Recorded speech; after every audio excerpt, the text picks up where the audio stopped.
My name is Ben Fleming. I'm the VP of Business Development at Bring. I'm based in our New York office. And for those of you who aren't familiar with Bring, we're a technology company that provides a platform for managing last mile logistics and delivery. Really helping restaurants and other verticals as well deliver more efficiently with more transparency and providing customers with an Uber-like delivery experience. So that's a little bit about myself and Bring. Now, let me move to the next slide here. 1 second.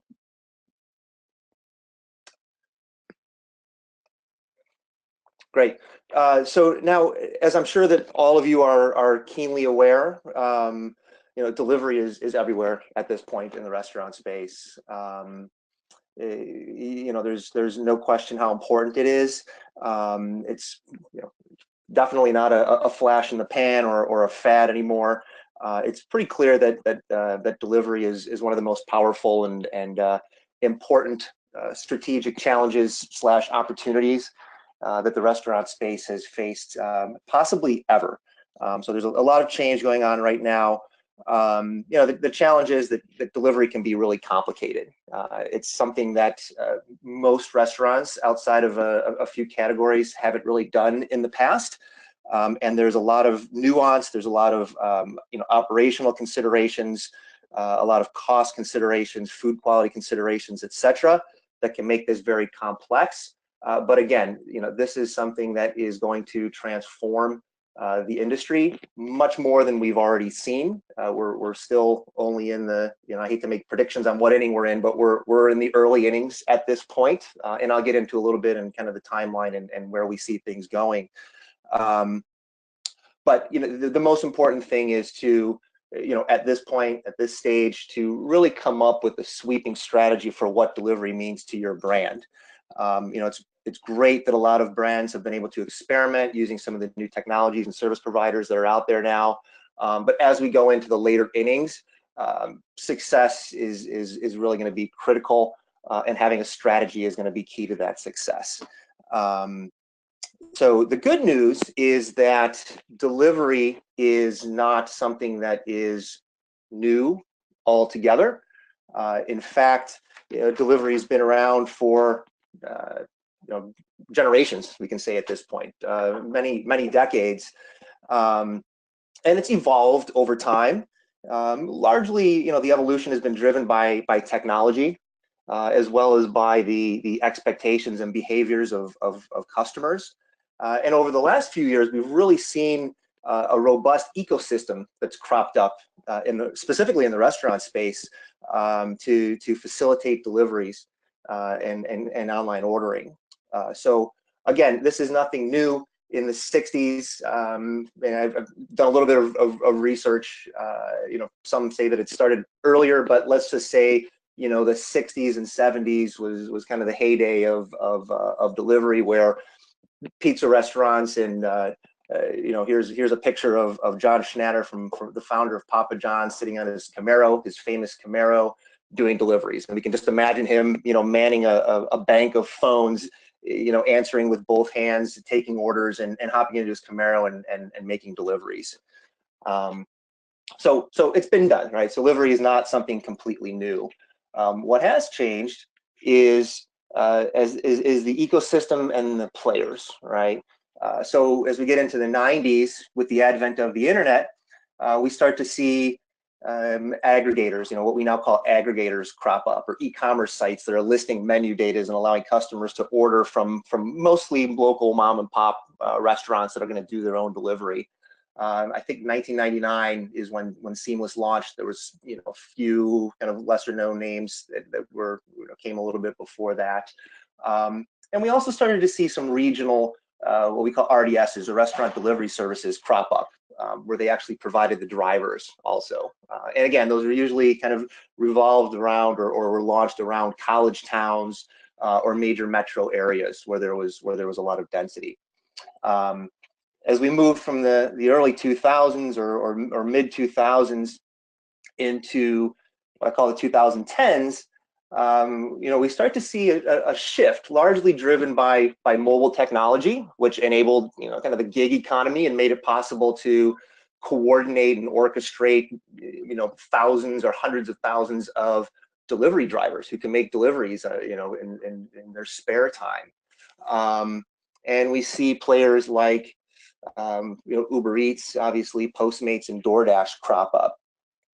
Now, the next evolution, and of course everyone's reading about drones and autonomous vehicles and toasters coming to drop off your pizza. It's a little far-fetched for my liking at this point. I think maybe we get there in 2025, 2030. We'll see. But the real pressing issue and concern right now is not autonomous vehicles and drones. It's where do we go now after the third inning, where we've all had a chance to experiment with Uber Eats and DoorDash and Postmates and all these great services. These services come at a real cost, and I'm going to get into some of those costs and those risks. What do we do as delivery becomes more and more, bigger and bigger percent of our business and more important to the consumers? What's our next move now that we're in 2018? All right, we're kind of at a crossroads here, or a fork in the road. Now, our hypothesis at Bring, and kind of what I'm seeing out in the market with clients and prospects, is that some of the thought leading brands, the brands that are really out there, making it happen and thinking ahead, brands like Panera, for example, who we do a lot of work with.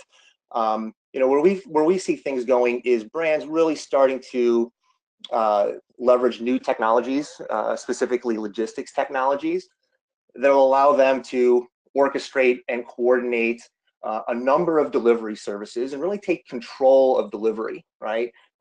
Coordinating third-party delivery services, third-party logistics services, and also mixing in their own self-delivery capabilities. And an important piece of that is the technology that will orchestrate that, or kind of be the single record of a single system of record to manage all of this delivery activity seamlessly. All right, so that's where we see things going. And self-delivery becomes a really important piece of that strategy for any brand, at least to consider. And the reason that self-delivery is so important as a consideration is that relying exclusively on third-party delivery services, while they're great, they do a great job, there's a lot of risk to putting all of your eggs into one basket. And I'm going to get into a couple of those risks right now, which many of which I'm sure that you've all heard of. But the primary one is cost, right? I'm no economist, but I know that there's such thing as bad revenue. Okay.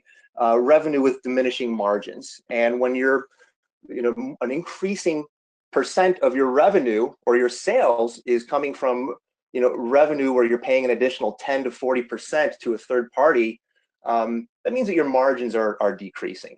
Okay, and that's a scary place to be. And that's just your economics as a restaurant. It's unclear now if the economics for a lot of, or not a lot, but some of these delivery services, if their economics are even feasible, right? Where they're charging what seems like a lot of money and really cutting into margins for restaurant brands. It's unclear if they're even making money on the margins that they're charging. So at the end of the day, there's a question right now as to whether all of this ecosystem is sustainable, right? From an economics perspective, obviously, bad revenue is not sustainable, and it's certainly not a strategy. Growing bad revenue is not a good strategy, right? Bad revenue could have a place, right, where you can have some loss-leading parts of your business, but as a strategy to grow your business based on what is bad revenue is not a good idea. Another risk. Another consideration is of third-party delivery services, the impact on operations. This is not an uncommon sight. I have about 30 pictures. Every restaurant I go into that has this tangled mess behind the front desk, by the register, I always take a picture just to so that I have them for decks like this. But this is a little bit crazy. I mean, obviously, again, we're in the early stages here. This is kind of MVP, right? Let's get some tablets. We'll just throw an extra tablet. I assume that at some point, you know, all of these services will be integrated into POSs, and I know that a lot of that work is happening right now. You know, through companies like Olo and Monkey Media, as well as, you know, Toast and some of the other the POS companies that are a little bit more open. So it's just a consideration is the impact on operations from an IT perspective, as well as from a physical location perspective, right? Having drivers from different services coming and going into your store, you know, how do you manage that flow of drivers? Now, another challenge, maybe a little bit more pressing, is brand consideration. You know, using third-party delivery services. And again, I'm not, you know, suggesting that this is what all third-party delivery service drivers look like, but it only takes one, right? This is your brand. You've spent, you know, in some cases, tens or hundreds of millions of dollars building your brand and the tenets of your brand, and to have, you know, someone that you have zero control over going and representing your brand, whether you like it or not, they're representing your brand, and if you don't have any control over it, that's it could be very hurtful. And speaking of customers, you know, the question comes up: well, who owns the customer, right?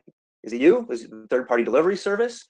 And are they sharing the data with you, right? Are they telling you, you know, what the preferences are of your customers over time? How frequently are they coming back?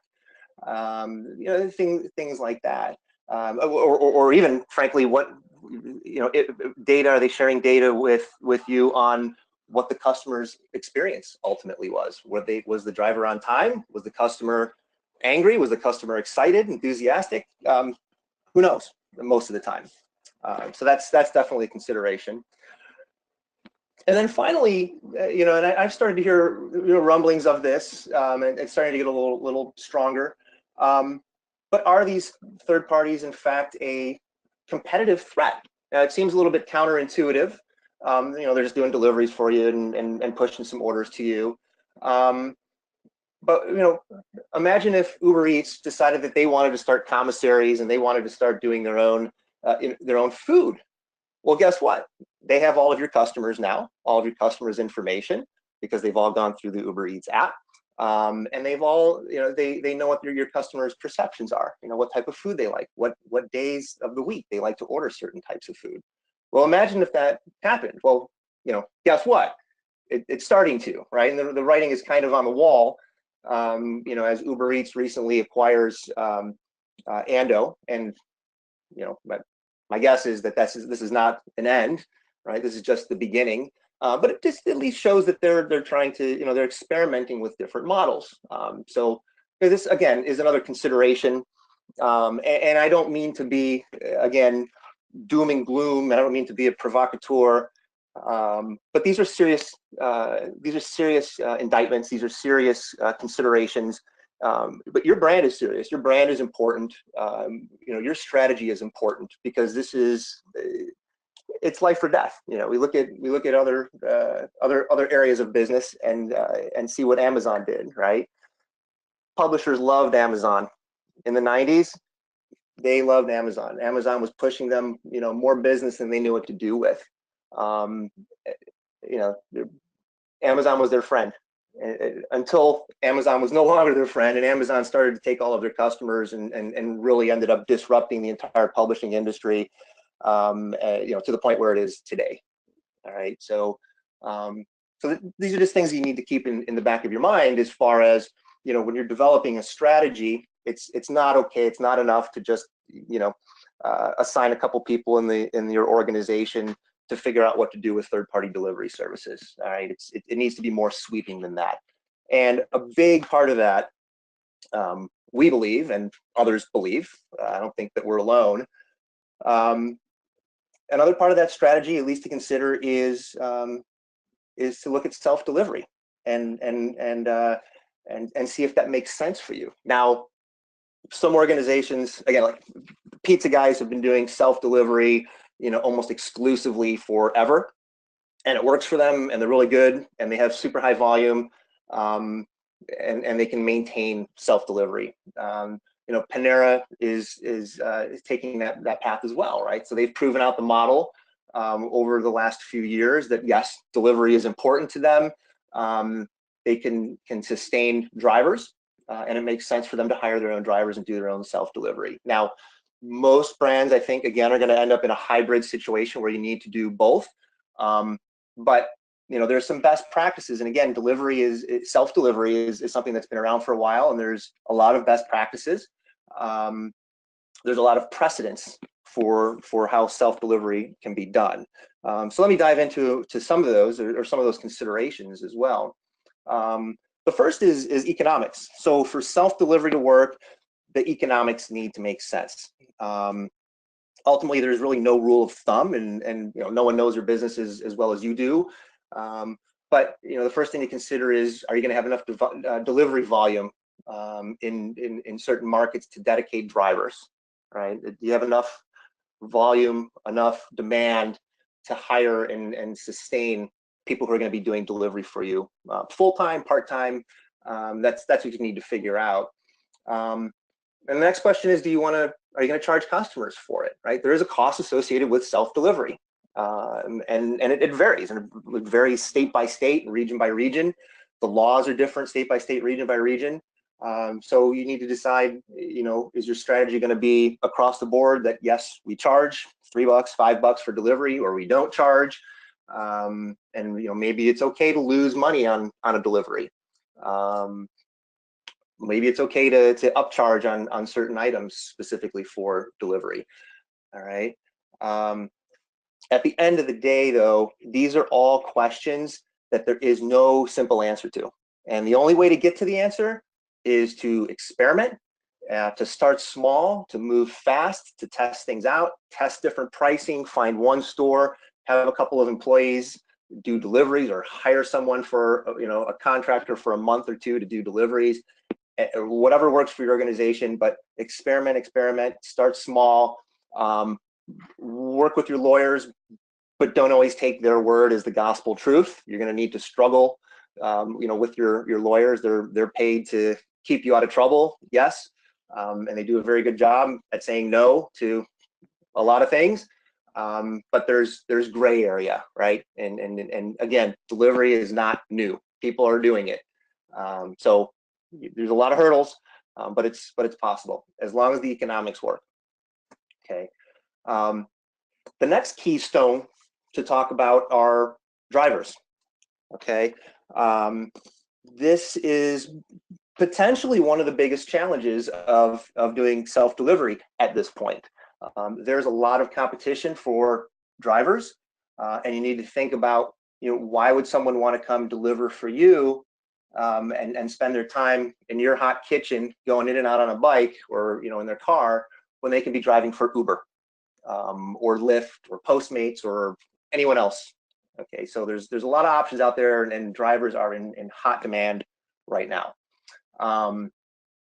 There's consideration of, you know, do you need drivers that are going to be dedicated to delivery, or can you have your employees do both, you know, front of house or back of house and delivery work as well? And maybe you pay them a different rate when they're in the store versus, you know, sweeping or bussing versus, you know, out making deliveries and getting tips. Training is absolutely critical. Again, these are your ambassadors. These are the people that are bringing your food in your bags to your customers. You know, everything from, you know, training them how to smile and answer questions from the customers, and giving them a script, you know, is very important. It's going to make a big difference in that last mile. Another thing that we hear about a lot is safety, right? And the insurance considerations that go along with that. Ultimately and eventually, if you're putting people in cars or on bikes and they're going out and they're delivering for you, something's going to go wrong. Someone's going to get, you know, hit by a car. or doored was what I found out they call it in Manhattan when someone who's parked opens their door and a bike hits the door. But eventually something is going to happen out there in the field when you have people doing delivery for you. And again, I can't stress enough, and this is where a lot of conversations around self-delivery get shut down by lawyers. But at the end of the day, Domino's, Papa John's, Pizza Hut, they're all doing it. Not to say that just because someone else is doing it, you should do it too. But to say that there's a solution for that. There's insurance providers who specifically insure multi-unit restaurant chains that have delivery drivers. Right, so it's a solvable problem. And then compensation is important too. And again, that'll probably differ from state to state. And again, delivery, self-delivery is part of a mix. So in some states or in some cities, you might have enough volume, and the employment laws and the insurance laws might be such that, yeah, it makes sense. Let's just do all self-delivery. In other states, California, you might want to kind of hand everything off to third party. Okay, so that's drivers. The next consideration around self-delivery is operations. There's a lot of consideration here, and I'm not going to go into too much detail. Everything from how do you package the food? What's the flow within your kitchen? Do you set up a separate assembly line specifically for delivery? But at the end of the day, my biggest recommendation is just measure. It's amazing that delivery. Look at the pizza guys, or anyone else that's doing self-delivery. Self-delivery is one of the last unmeasured, completely black box, opaque part of most delivery businesses. Once that driver leaves the door, no idea where he went, how long he's gone, how long he took to get to the customer, how long he was on the customer's site, was the customer happy, was the customer missing anything, how many miles were driven, how many minutes were driven. Like, this is all data that needs to be collected. If you can't measure your delivery operations, you can't manage it, much less master it. Okay, so measurement is very critical here. GPS tracking is a must. Again, there's precedence. People are doing it. Your drivers might not like it at first, but there's benefit to them as well for using GPS tracking if they're good drivers, right? It might weed out some of your not so good drivers, the ones that are complaining a lot about being GPS tracked. And what else do I need to say here? There's a couple other bullets, but I'll breeze past those. Well, it's around efficiency also, right? So at scale, as you start to scale delivery, where you're not just, we have more than just one driver who's coming in, going out and making one delivery, coming back, sitting around, going out and making another delivery. As you start to get more scale and you have, 5, 10, 15 drivers per store, or maybe you want to pool drivers across multiple stores. There's technology. This is part of what Bring does to help really scale that and batch deliveries and make your drivers more efficient via algorithms and dispatching. So that's operations. And then finally, last but not least is when adding self-delivery to your strategy, you really need to think about the customer experience as well. This is a very important piece of it. Obviously it starts with your drivers and the training and how you hire them and the rules and regulations you have around your drivers and what they do. But it can really be enhanced by technology. Customers' expectations are changing so fast on this in terms of technology. We look in the 2000s, where the Domino's tracker, and actually for the last 15 years, the Domino's tracker has kind of been like the state of the restaurant art, and it's great, right? It tells you that your pizza went into the oven, it's being tossed, it's out of the oven, it's being cut. it's out for delivery, right? That last step is always, it's out for delivery. Well, great. I have no idea where it is. But in 2010s, I can see where my Uber is. I know exactly where he is, right? I can get my kids' shoes tied, get their jacket on. I can meet the Uber driver, right at the curb as soon as he's pulling up. Why can't I know where my Domino's is, or my whatever I just ordered? Okay, so customers have that expectation now, and some of the things that Bring is doing and brands are doing with Bring and with others is providing their customers with that same type of Uber-like visibility and control. All right, so there's a lot to consider. We've covered a lot in a pretty short amount of time here.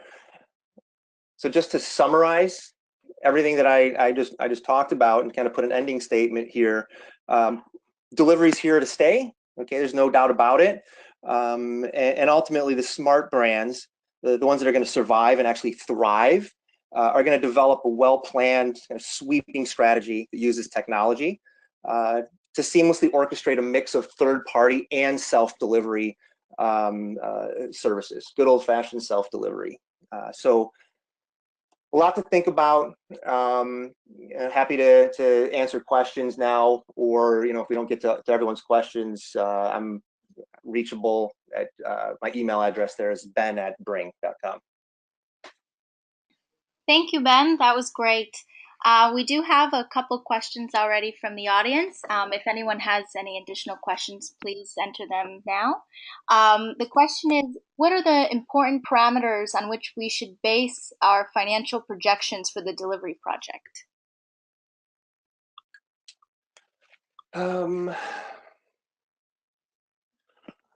Well, I mean, there's potential revenue, right? On the one side, what is the volume that you can expect? And again, I think you can learn some of that through experimenting with third party, right? What's the demand? How much revenue could you potentially generate if you were to market it, if you were to promote it? And then what are the costs? On the cost side, what are the costs associated with third party, right? Those are pretty easy to calculate. And then what are the fully loaded costs if you were to have your own drivers do those, right? Exclusively. So we'll look at exclusively third party, how much would that cost? Exclusively self delivery, how much would that cost? Fully loaded, once taken into account, salary and insurance, things like that. I mean, those are the components I would look at off the top of my head. All right. We have another question. Why should we start offering delivery if there's a chance that it would lower our in-house or our in-restaurant sales? A couple of reasons. And number one, there have been several studies by obviously Grubhub and Uber Eats, etc., that show that online ordering is incremental. It's accretive. It's not dilutive or cannibalistic. And some of it is, but by and large, it's not, right? So this is incremental orders. These are customers who are not going to stop by your restaurant anyways. So that's part one. Part two is, that's today. 5 years from now, and it's changing. It's changing so fast. The way that the customers experience, the way that customers want to engage and consume, right? Less and less do they want to come into a restaurant. More and more, they want to order online. And if you're not there to capture their order online, they're going to go order from your competitor who's across the street from you because your competitor does offer delivery. Now, of course, there's edge cases and examples of maybe you don't have a competitor, maybe the only pizza shop in town or whatever. But by and large, at a high level, I think that those are the two reasons. Great. By the way, Olo, the CEO of Olo, Noah, has written a ton about this. If you want a really good answer, Google Noah Glass and look at some of his writing, the white papers. Great. Another question for you. If we are already using a third-party provider, how do you recommend making the switch to in-house delivery? Um, again, I don't know that uh, a full-on switch is necessary, right? It's not a zero-sum game where it's either or. I think it's going to end up being both.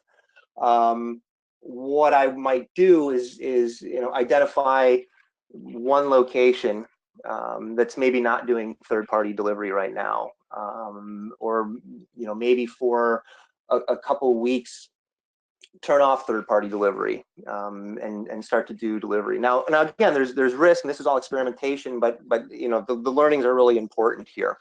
But I don't think it's a matter of a strategy of we're going to turn off third-party and we're going to start doing self-delivery. It's about experimenting. All right. Another question, just kind of in a more general sense. Can you talk about maybe how you work if you have multiple locations, how it works with auto assigning certain orders based on location, pickup location? Yeah, I mean, it depends on how big your trade zones are, like how close together your restaurants are. If they're, if you have 4 or 5 restaurants in a manageable area that can be, quickly accessed by a pool of drivers, that's something to consider. Look, RDSs and have been doing this for forever, right? Where they're picking up from multiple locations and dropping off to multiple customers. And things that our algorithm, or probably their algorithm, or any algorithm, looks at is the ready time, when the food's going to be ready, when it's estimated to be ready. And hopefully you have some really good signals from your kitchen management system or your POS that are accurate, so that the driver can show up at the right time. We look at traffic. We look at the speed of the driver. We look at, obviously, distance and travel time to get to the restaurant, and estimated pickup time on site, and the estimated time that it's going to take to deliver to the customer, and ultimately what that promise time is. So we take all of those, and I'm not an algorithm specialist, but we take all of those variables into consideration, and try to assign the most efficiently.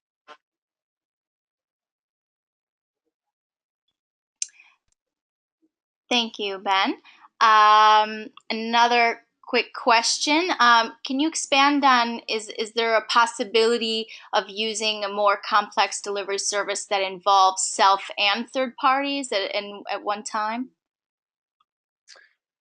Yeah. I mean, I think that's the model that is going to become the most prevalent, is doing a mix.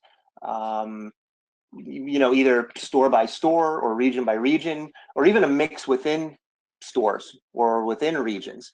The idea of having, again, and I don't want to over pitch brain. That's not the purpose of this webinar.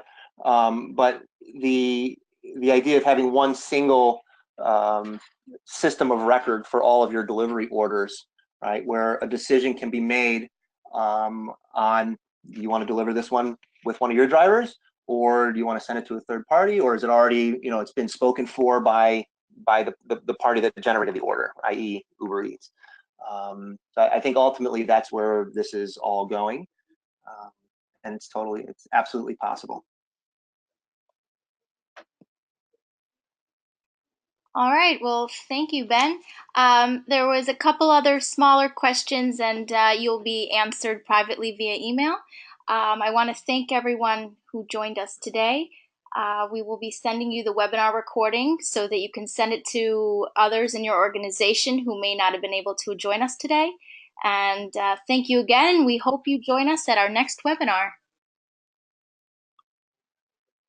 Thank you.